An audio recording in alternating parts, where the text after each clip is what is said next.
A heated debate erupted in the National Assembly on Thursday as legislators expressed frustration over the high absenteeism of cabinet ministers during question and answer session. Azvipere mushe zvonzi maministers aya haacha-attend masession.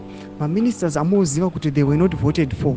Maministers aya amoziva kuti ayo akangojoinidzwa nana Sengiso Chabangu vakutinzi vakomana they are now snubbing question and answer sessions. Sana pina mashoko atona anobuda nyoko pana vanoti go subscribe or like or turn on the bell like. Zvosana ila nyoko achinzi 80% of ministers boycott parliament sessions.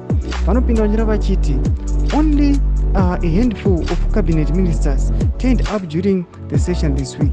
Acting Speaker of the National Assembly, Raymond Machingura, confirmed receiving apologies for more than 15 cabinet ministers, including Finance Minister Antonio Ngove and Energy Minister Edgar Moyo.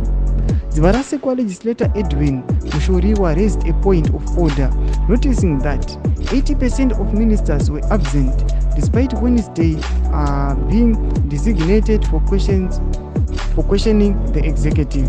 Ndo mashuka tiri kuona kuti panapa aiwa maministers achona amoziva kuti ndo vafanira kumiririra nyika yeZimbabwe any occasions kana any fucking angachikara or any development. Makunzwa kuti when it comes to question and answer time amoziva kuti question and answer time ndekuti anyone will be free to ask any issue concerning the business of the parliament, any issue to do with the accountability kushandiswa kwekuchitwa mari kana anything kana any agendas dzavakambodiscussa. Toona kuti aiwa mamwe maministers vari kunzi aiwa havasi kuatenda vanongopa mareasons otoona munhu asisiko otopa maexcuses. Zviri kuoneka kuti aiwa on Wednesday 80% of the ministers aifanira kuatenda vakanga vasipo. Munoti kudii pamusoro pechitiko ichi, munoti kudii nemaministers emutungamiriri wenyika yeZimbabwe. Nakomesa section medu, so subscribe or like and turn on the bell icon.